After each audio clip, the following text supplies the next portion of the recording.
आज रोषे मु दुई प्रकार गाँवली खाଇବା रोषे करी जहाँकि आजिकल कहीं खावाई पसंद करूना कि प्रकृत में से खाଇବା गुड़ाक ही आम देहपाई हितकर होता है। आउ से दुईटी आइटम भितर गोटे आइटम मोर बहुत पसंद आउ गोटे एत खास पसंद नुहे। तो प्रथम तो इंडक्शन में भात बसई देती एपटे गतकाल जो अरुआ भात बड़ी पड़ा ताकू किसी पानी देकी हलदी और स्वाद अनुसार लुण देकी 15 मिनिट अध घंटे पर्यंत सीझापी छाड़ी देती। ये भल भाव सीझीगला गोटे जगह को काढ़ी नहीं आई कड़ईटी को भल भाव धोईकी गैस रे बसई देती। कड़ई तातिला से सोरिष तेल ता सहित पंचफुटण जीरा आउ सुखिला लंका ताकू देकी फुटे देती। से भल भाव फुटी सारापर से भूसुरंग पत्र आउ रसुण को आड कर देती। रसुण रु कंचा स्मेल बाहरी गला परे से जो अरुआ भात को सीझेकी रखी ताकू मुझे आड कर भल भाव गोड़े किसी समय फुटापी छाड़ी देती।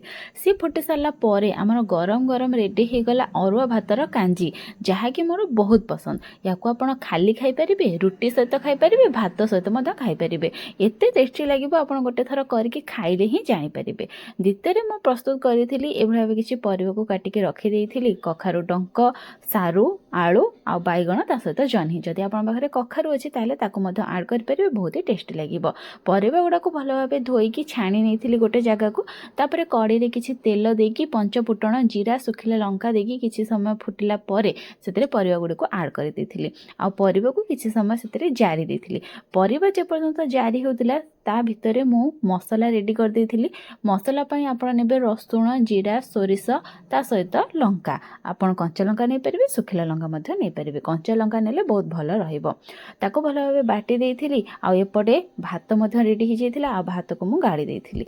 तापर जो परिवा गुड़ी को आड करी से गुड़ भल भाव जारी हो जाता से मसला दे देती। आउ किछि समय पर्यंत कषापी छाड़ी देती।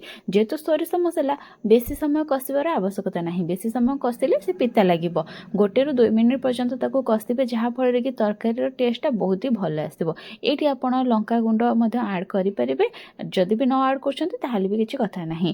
ताकू भल भाव जारी सारापर 1 मिनिट ରୁ 2 मिनिट पर्यंत जारी सारापर एथिरे किछि पानी देदेबे जेतिकी पानी आपण रखिबा चाहूँगी। एथिरे बेसी किछि पानी दिया हुएनी अल्प पानी देकी ताकू सीझापी छाड़ीदेवे लुण और हलदी देकी। ये भल भाव सीझीगला से आपण कौन करेंगे जब बड़ी पकईवाई चाहूँगी ताहले किछि बड़ी को भाजिकी देदेवे।